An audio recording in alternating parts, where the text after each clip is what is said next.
وہ پراسرار مسافر جس نے ایک لالچی تاجر کی زندگی بدل دی۔ حضرت علی کی حکمت۔ ایک رات استاد نے دروازہ کھولا تو اس نے اپنے شاگرد کو ٹوٹے ہوئے دل کے ساتھ کھڑے پایا، لیکن نصیحت دینے کے بجائے استاد نے ایک ایسا راز کھولا جس میں ایک پراسرار مسافر، ایک لالچی تاجر اور حضرت علی کی وہ بات تھی جو زندگی بدل سکتی ہے۔ اور پھر جو ہوا وہ دونوں کو ہمیشہ کے لیے بدل گیا۔ ایک قدیم قصبے میں جو سرگوشیاں کرتی پہاڑیوں اور صدیوں پرانے زیتون کے درختوں کے درمیان آباد تھا، ایک نوجوان طالب علم یوسف رہتا تھا، جس کے دل میں ایک ایسا طوفان بسا ہوا تھا جسے وہ خود بھی نہیں سمجھ پاتا تھا، کیونکہ اگرچہ اس کی پہچان نرمی اور اخلاق سے تھی، لیکن مشکلات کا بڑھتا ہوا بوجھ اور خاموش لالچ اس کی روح کو آہستہ آہستہ زہر بنا رہا تھا۔ اور یوسف ڈرتا تھا کہ وہ کبھی سکون نہیں پائے گا جب تک کہ اسے کوئی ایسا شخص نہ مل جائے جو اس کے دل کی لرزش کو سمجھ سکے۔ چنانچہ ایک صبح فجر سے پہلے وہ خاموش گلیوں سے گزرتا ہوا اپنے استاد شیخ ادریس کے گھر کی طرف چل پڑا، جو علاقے میں اپنی دانائی کے سبب مشہور تھے اور جن کی آنکھیں دلوں کے راز بغیر کہے پڑھ لیا کرتی تھیں۔ اور جب یوسف نے آہستہ سے دروازہ کھٹکھٹایا تو وہ بوڑھا استاد ایسے دروازہ کھول کر کھڑا تھا جیسے وہ اسی کا انتظار کر رہا ہو۔ اس کو نرمی سے اندر بلایا اور یوسف اپنی کیفیت مزید چھپا نہ سکا، فوراً اعتراف کیا کہ وہ اپنے غصے پر قابو کھو بیٹھا ہے، زبان بے لگام ہو گئی ہے، لوگوں سے اونچی آواز میں مدد مانگ رہا ہے، اور اس کے دل میں ایک عجیب سا لالچ بھڑک رہا ہے جو اسے اللہ کی لکھی ہوئی قسمت سے زیادہ چاہنے پر مجبور کر دیتا ہے۔ اور اس نے اپنے استاد سے التجا کی کہ اس کی روح برباد ہونے سے پہلے اسے بچا لے۔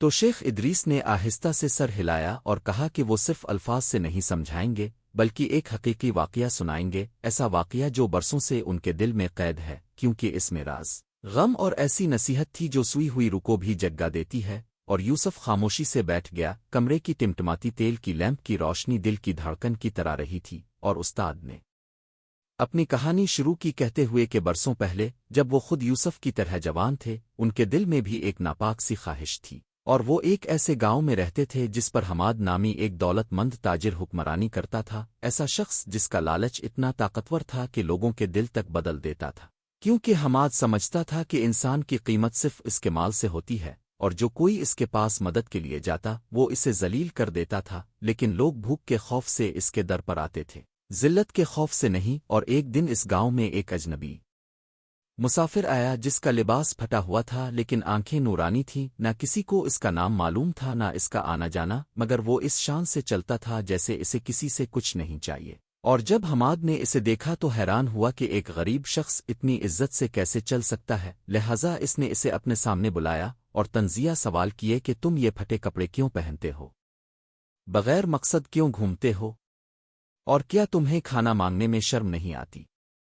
مگر وہ مسافر مسکرا کر بولا، آدمی کی قیمت اس کے لباس سے نہیں، اس کے دل کی پاکیزگی سے ہوتی ہے۔ یہ بات حماد کو آگ کی طرح لگی، کیونکہ یہ وہ سچ تھا جسے وہ خود سے چھپا رہا تھا، اور اس نے مسافر کو کھانے کے بدلے کام کرنے کا حکم دیا۔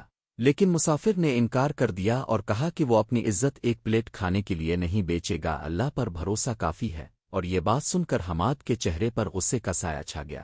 اس نے ارادہ کیا کہ اس اجنبی کی عزت سب کے سامنے روند ڈالے گا، چنانچہ اگلے دن اس نے پورے گاؤں کو جمع کر لیا اور مسافر پر الزام لگایا کہ وہ نکما اور بیکار ہے۔ لیکن مسافر خاموش اور مطمئن کھڑا رہا، پھر نرمی سے بولا، جو لالچ کو عادت بنا لے وہ خود کو کم کر لیتا ہے، جو اپنی مشکل ظاہر کرے وہ ذلت پر راضی ہوتا ہے، اور جو اپنی زبان کو اپنی روح پر غالب آنے دے وہ اپنی روح کو پست کر لیتا ہے۔ اور یہ الفاظ ایسے تھے کہ جیسے کسی نے فضا میں تلوار چلا دی ہو، اور سب حیران رہ گئے۔ اور حماد کانپنے لگا اور چیخ کر بولا کہ یہ آدمی اس کے آگے جھکے بغیر زندہ نہیں رہ سکتا۔ مگر مسافر خاموشی سے پہاڑوں کی طرف چل پڑا اور پھر کبھی نظر نہیں آیا۔ لیکن اس کے بعد جو ہوا وہ پورے گاؤں کے لیے ایک معمنہ بن گیا، کیونکہ ایک ہفتے کے اندر اندر حماد کی دولت عجیب و غریب طریقے سے ختم ہونے لگی۔